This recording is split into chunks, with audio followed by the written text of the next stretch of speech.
Hi, naitwa Kenneth Irongo Mwangi, and leo ni leo manze. So anyway, ukisikia addiction unafikiria nini? What goes through your head when you hear of addiction?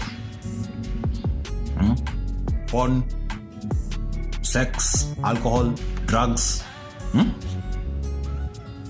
Unajua mse ana struggle na addiction? Ama maybe unajua mse mwenye anashinda tu kazi yake tu ni kulewa. Shika chini ukajiuliza kwa nini mse like aende akunywe hiyo design at the cost of their own health, na kesho yake ataamka afanye the same thing.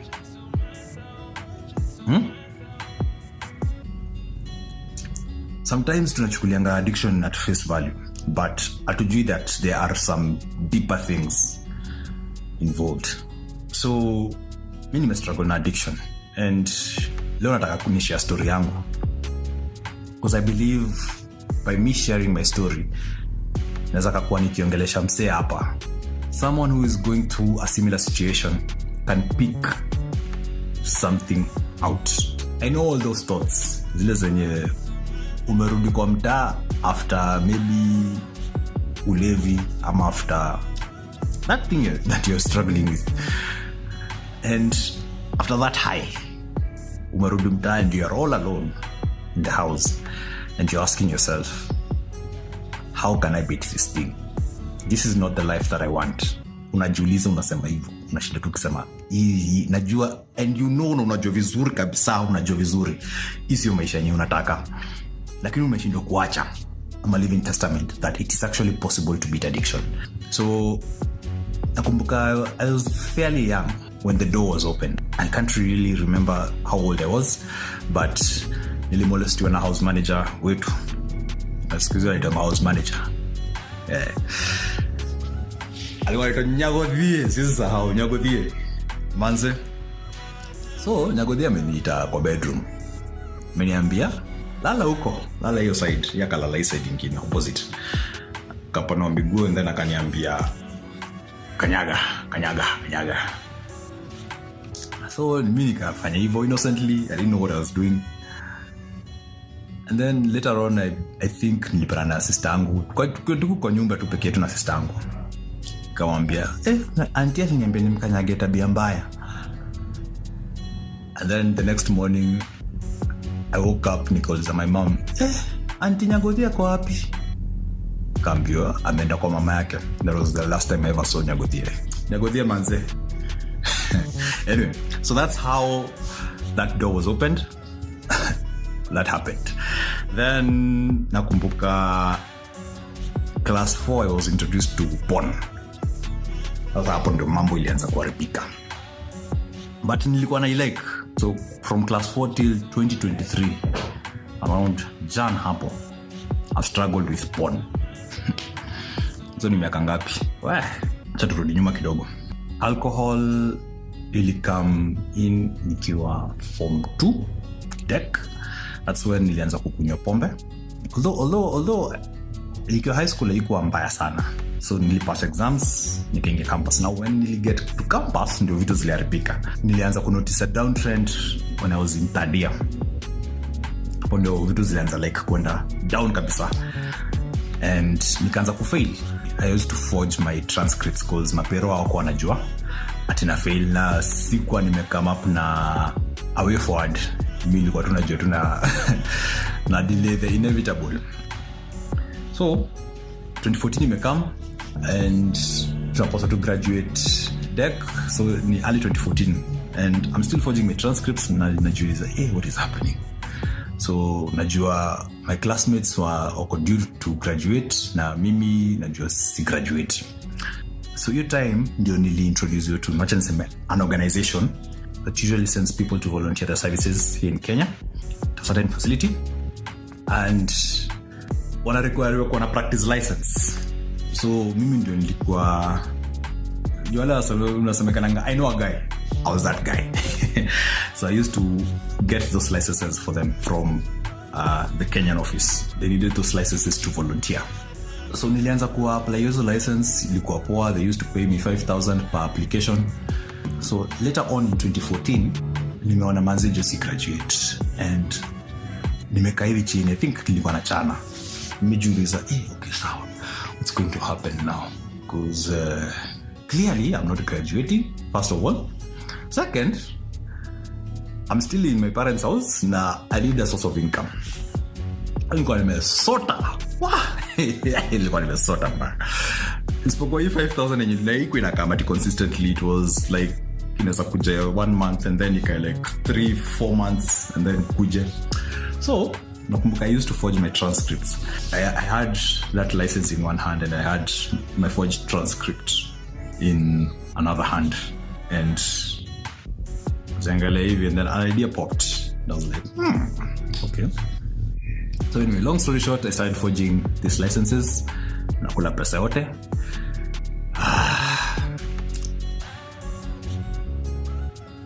Because yeah, because I wanted to feed my addiction. Nilijipatia bogus reason that ningetumia hii doku move out, but in hindsight, looking back, I was lying to myself. I only wanted to feed that addiction. So tupesa tumeanza kuingia and I have this alcohol addiction problem, so I sank deeper. Nakumbuka it was bad. Two things, either ni blackout ama pesa iisha. So that went on. Later on ndio hizi sasa vitu zingine zilikuja za kina shisha, kina kuber na nini. So around 2015 there, nakumbuka a friend of mine died on Mombasa Road. It was a road accident and tukaenda mazishi and then tukarudi. I went on a drinking spree for like a whole week na nilikuwa nakunywa that hard liquor makali. A friend of mine was hosting me then and nakumbuka nilikuwa tu nimepiga kadili kamoja, so nilikuwa na yudo. Best yangu alikuwa anaenda job, ananiacha kwake. Mimi naamka naenda nakunywa, narudi kwa nyumba kama nimebleki. Skuli vizuri. Cycle continued for a whole week and nakumbuka sasa one time nimeamka hivi, ilikuwa around 4 AM and I'm hearing voices. Ose, tunataka mshike. Ukijana ametuonesha mavitu mingi sana. So I'm hearing voices. Also go downstairs. Nasikia ni kama wananikamia. Sasa mimi nashindwa, kuna nilifanya nini? I don't remember. What did I do? So in my head, I'm telling myself, I said, John, nilienda nikalawa, nikachoma. Ukijana kwa hapa first floor, kujeni. Naenda na amsha best yangu. Anasema amka. Manzi nimekamiwa. Kwani nilido nini? Sitema ananiambia, Rosh, ndoka doze. Shida yako ni nini? Kuna mtu. Mimi in my head, the voices are real. Kabisa, real kabisa. Uwezi nitoa hapo, like uwezi nitoa. It's real. Nyinyi ndio mko na shida si mimi. That went on. Nakumbuka it got a bit worse and then my friend decided to call my sister. By then my sister walikuwa Luna Park. Wanajivinjari. Brother yake hapa hivi manzejo anasikia masauti. Anyway, so my sister came, they picked me up and tukarudi Luna Park where they were with the family having fun. And all this time mimi nasikia like say ameingia kwa boot, tumeenda pamoja nao. Wanasikia masauti zikisema anafikiria ati amejificha, acha tuingie kwa boot tuende na yeye. So that's what I'm hearing. Tumefika Luna Park and like nakumbuka tulikuwa kwa banana ride and there's a couple, I think they were just on the table having food. Mimi ningekuwa kwa banana ride, nasikia sasa ndio hao wanasema wacha ajibambe tu tutamwendea. These voices were so disturbing. Tukaenda kwa my sister's place and still bado nilikuwa nasikia hizo voices. Nilikuwa nasikia ninafuatwa, as in it was so weird. Long story short, the next day my parents came because now things were so bad and nikapelekwa mathare. Mathare wakaenda wakanipima, they found nothing. They asked me, do you take any drugs? By then ni alcohol pekee yake nilikuwa nimekunywa. Naambia hapana, ni pombe tu nilikuwa nimekunywa. And nikaacha tu mara moja. nikaenda nikaambiwa nito urine sample, they didn't find anything. Nikapata tu madawa and I was sent home. So going home, bado nilikuwa nasikia all these voices like they're so real, but everybody else is trying to convince me otherwise, but maybe I know what I know, and within it all they're so real. So I remember the next day, I think, is when my mom took me to a church and I was prayed for, and niliingia nikijiongelesha, coming out sikuwa najiongelesha, and that's how the voices disappeared. 3 months down the line, I was back at it again. Usual. Kunywa pombe. I knew what had happened. Like, I knew I was hearing voices. I knew what alcohol had done to me. But somehow I found myself back again at alcohol. So, like addiction, I don't know. At the cost of your own health, you'll still find yourself doing things that will harm you. So back at it again until 2017, when I made a New Year's resolution to quit alcohol, and I quit for like 3 years. 2020 kakam na mashida zake, and I was back at it again. And yeah, so 3 months down the line, I think nikaona by then kama nimerudi tu pale pale, and I quit again. So that's when I found a replacement in weed. So bangi previously sikuwa fan of bangi sana, but then this time sasa when nimeacha hii, I don't know, it's like iliingia kwa system, and I used to smoke a lot. Like I'd smoked 7 blunts per day, a lot. Nilikuwa najirolia. So nakumbuka, I think it was on my birthday on 2022. Nimevuta bangi, niko peke yangu kwa nyumba, nasikia God is love, Jesus is the way, the truth and the life, and the truth shall set you free. Oh, I'm like, what's this? God is love, Jesus is the way, the truth and the life. You shall know the truth, and the truth shall set you free. Asa, how come I understand? And I remember I started reading the Bible. Like, whenever I see God, I replace it with love. And whenever I see Jesus, I replace it with truth.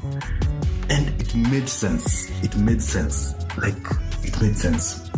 I'm high at that time. And then nasikia, unakubali? Nakubali. God is love, Jesus is the way, the truth and the life, and the truth. You shall know the truth, and the truth shall set you free. Nakubali?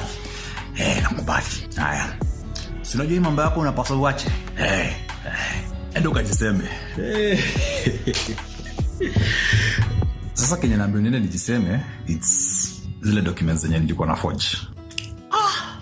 Hapo ndio kidogo nika realize, by the way, I'm high. I think ibangia leo imezidi. Wacha nenda nikadose. I'd actually gone online and looked at time for forgery. Nilikuwa naona it's 8 years. Nikaona hapana, imezidi. Kana nikadose. Nikamka the next day, but that conviction is still there. Endo kajiseme. And then at the back of my mind, I'm hearing, do you trust me? It will be okay. So I'm confused. But that conviction was so strong.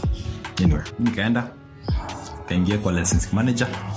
Yeah, I've been forging these documents. I know I'm risking more than 8 years in prison coming here, but mimi nimejileta. My life is in your hands. Jamaa kaniangalia hivi. We had a conversation there, and then he told me, kijana enda na uishi maisha yako vizuri. That's what he told me. Nikatoka. So coincidentally, there was a change of directors in the organization that I was acquiring these licenses for. They have a facility here in Kenya, and this new director alikuwa amekam anapelekwa kwa hiyo facility kuonyesha how things run and whatnot. So I contacted him and I told him I needed to talk to him. So I went, I met him, and I told him, I've been forging these documents. I know I've been putting the whole organization at risk, but I'm here. And I accept the consequences. That's what I told him. At that time, machozi ilikuwa inamwagika, na si ile aki Alejandro, ile ati ya one tear down the cheek, manze joke ya yo Alejandro. Ni ile mbaya ile yeah. That ugly cry. So guy looked at me and told me, go, we're not pressing any charges against you. Daddy told me, whatever you need to do it to get right with yourself. Ish. So many kind of home. And like it took time to sink in. It took time to sink what had just happened. But then reflecting back, I realized what had just happened. The previous night, I got that word, that God is love, Jesus is the way, the truth, and the life. You shall know the truth, and the truth shall set you free. Then the next day, these two guys have actually showed me love, because they had every right to convict me. They had every right, but they chose to show me love. Jesus is the way, the truth, and the life. You shall know the truth, and the truth shall set you free. I was literally set free. It made sense. Salvation made sense. And I was literally saved. Like literally saved. After that, I thought that addiction yangu itaisha. Addictions, because I'm still struggling. By then, I'm still struggling with porn, and I'm still struggling with weed. So I thought that they would fade away. But then I soon realized that I'm still addicted. And I went back to God and asked him, by the way, what's happening? On one hand, Abba, you saved me. On this other hand, there are these two addictions that have such a hold on me that I don't understand. Something is not right. And that's when I was taken to Matthew chapter 6. Forgive us our sins as we forgive those who sin against us. And nikakumbuka, I was taken back to childhood. I had a lot of wounds that I had not healed from, a lot of resentment. My heart was heavy. And kumbe was trying to mask all that heaviness and all that hurt through these addictions. My addictions were my coping mechanisms. And it was clear what I needed to do.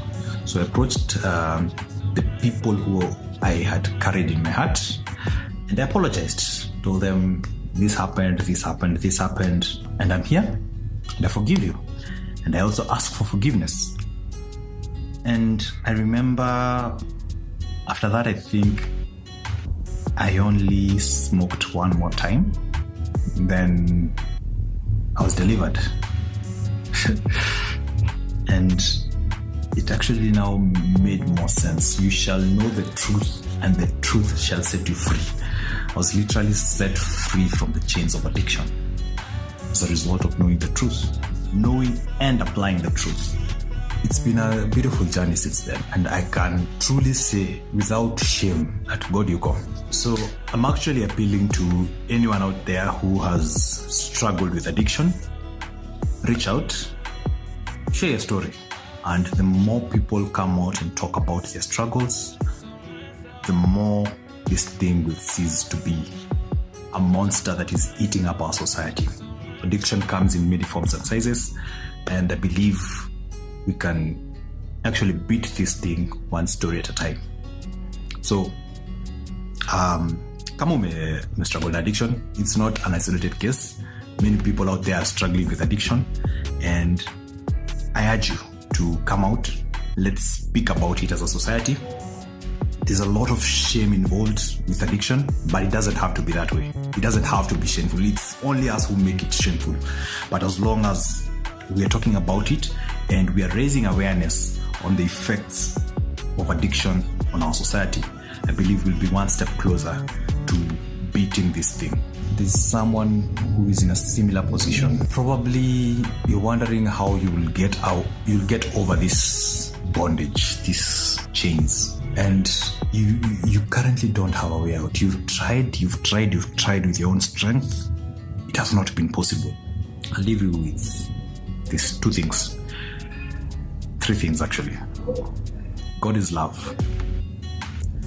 Jesus is the way, the truth, and the life. You shall know the truth, and the truth shall set you free. Try Jesus. Try the true way to life. This is Ken. I know the struggle. I've been there through the mud, and I came out. It is actually possible to beat this thing.